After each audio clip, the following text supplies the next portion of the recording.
everybody out there in YouTube land and also on Podbean. This is it's going to be a YouTube video and a podcast. My name's Lee from Mercenary Makes. This is my brother Rich from Mercenary Makes, and we make cosplays. At the moment, we're focusing mainly on Fallout cosplays. Post-apocalyptic Cosplays. Mainly Fallout at the moment. Okay. And this podcast and video is going to be the 10 commandments of a Mercenary Makes cosplay. So it's how we go about getting in the mindset to create cosplays, which is what you see in the general area. Rich?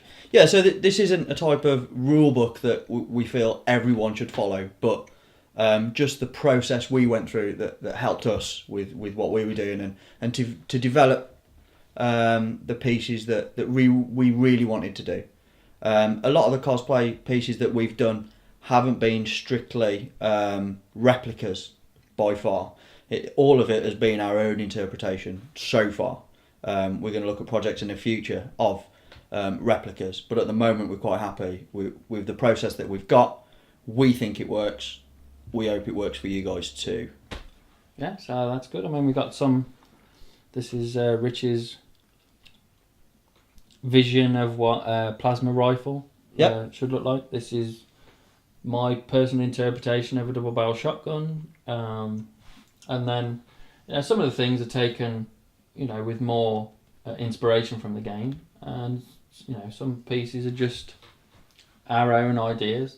Like the shoulder pad up there is the chest piece of a Brotherhood of Steel power armor. Yep.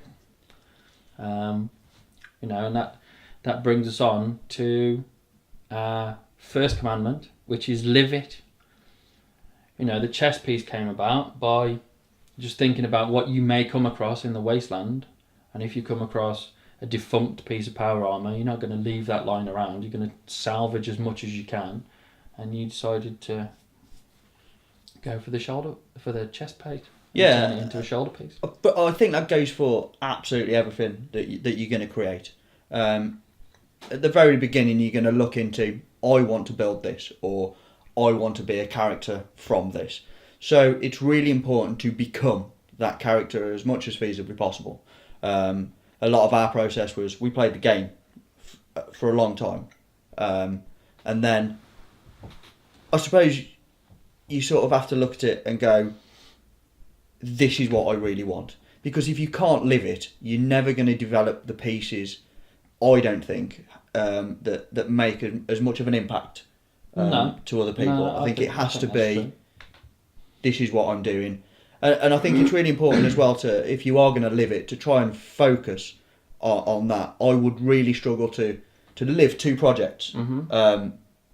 It would have to be for one piece at a time, which works for me better, is I'm living with this piece, this is what I'm focusing on. So I couldn't do sort of three pieces, even to the same cosplay. Mm-hmm. I would have to do a piece, look at it, and then maybe develop the other pieces around that. Yeah, I agree. If that makes sense. Yeah, no, it makes sense. So mine was first the plasma rifle, which was my first build. So it was looking at how I wanted the plasma rifle to look at first. And then when we decided to cosplay fully, it was, right, I'm using a rifle. I'm now a long range fighter. So now I develop the rest of the piece to that. Yeah, based around. Yeah. So really, the way we develop cosplay is the same sort of way a method actor goes about being that role. You've got to be that character to understand. Yes, definitely. And then in that respect, everything that you create is part of you. It's part of your character. It's part of your story, and it's not just a generic vault dweller. It's not just a generic wasteland wanderer. It becomes a personal extension of you.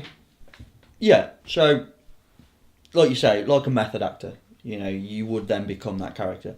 And I think then it just makes it far more believable than just dressing up as a character. So yeah, so live it. Definitely number one. I mean, from personal experience as well, there's been times where I've been out shopping and I've come across I've just seen a glint of red at the corner of my eye, and I was that invested in living in that universe to create this cosplay that I thought, oh, Nuka-Cola bottle cap. But it wasn't. It was a Budweiser one. But still, I had a moment where my heart sped up and I thought, oh, cap. Funny you should mention that. I had a friend of mine who I work with who was with me at work and had found a rusted bottle cap on the floor. I went, Rich, you'll probably want this. Oh, yeah, yes, I will. Thank you very much. So yeah, I think that's, you can create a cosplay, and some of these commandments, they won't apply to every type of cosplay. No. Because if you're cosplaying as a certain character, say for example, you're cosplaying as, I don't know, Commander Shepard from Mass Effect. You're going to have more strict guidelines. Because he's got a story built. Yeah, he's already got a story, but we were creating a Vault Dweller's story through cosplay. Yeah, definitely. Okay? So that's our number one, commandment number one, I think. Just live it, be that person, put yourself in that mindset. Think about if you're going out into the wasteland and you've got to survive in that environment. What do you need? What are you going to need? Yeah. You're going to need a weapon, obviously. What weapon you choose is up to you. Is it going to be a replica? Is it going to be your own interpretation? I mean, again, mine, it's called the Ghoul Slayer, and it's got a knuckle duster on it, because me personally, I like to get up close and dangerous.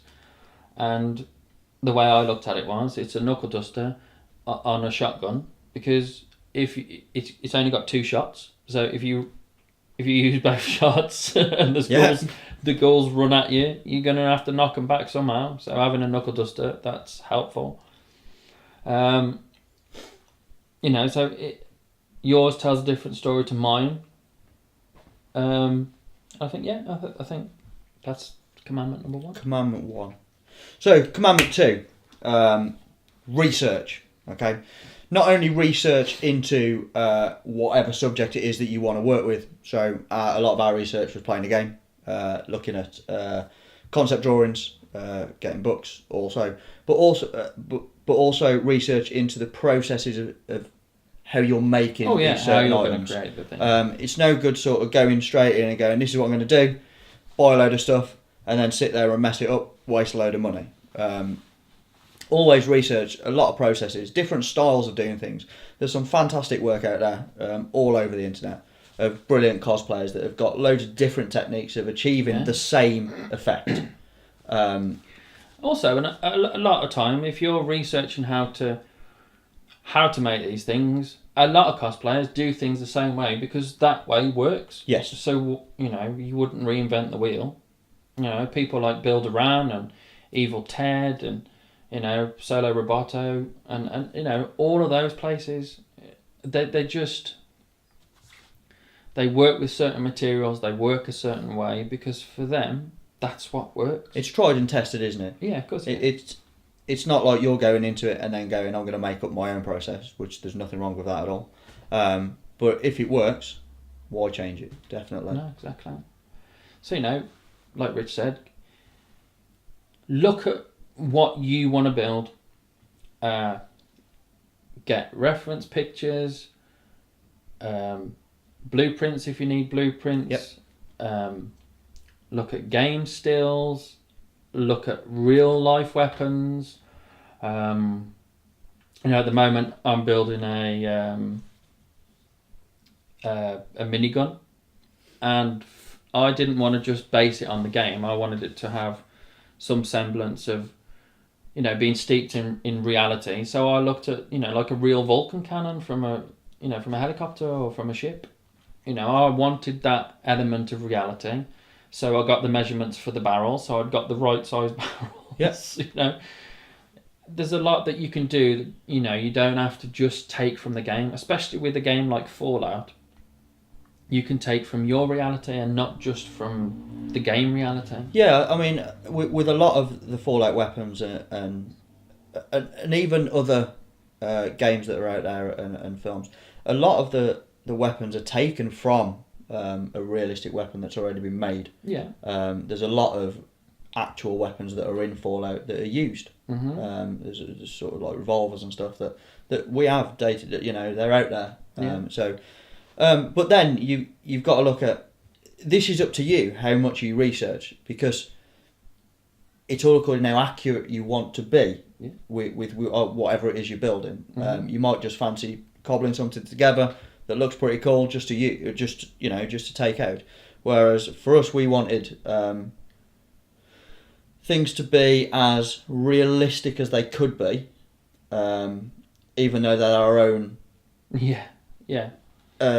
Sort of ideas, if that makes sense. Yeah, that makes sense. So let's go to your plasma rifle.